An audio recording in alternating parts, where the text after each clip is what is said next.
Yağan bir yağmur. Evet. Koşarsanız kafanıza daha hızlı bir az damla düşer. Bugün ona bakacağız.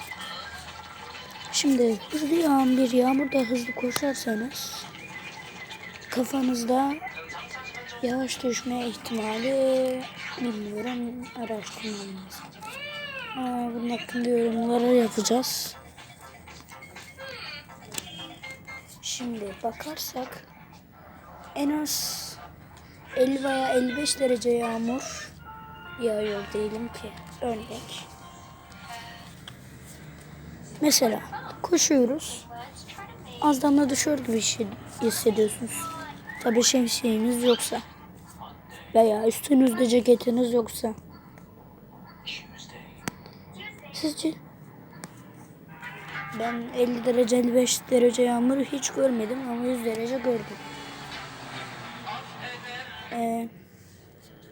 Bence az damla düşmez.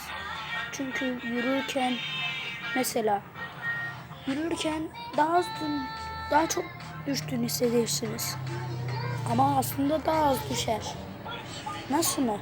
Hava olaylarına tanık olan yağmur. Görüyor musun?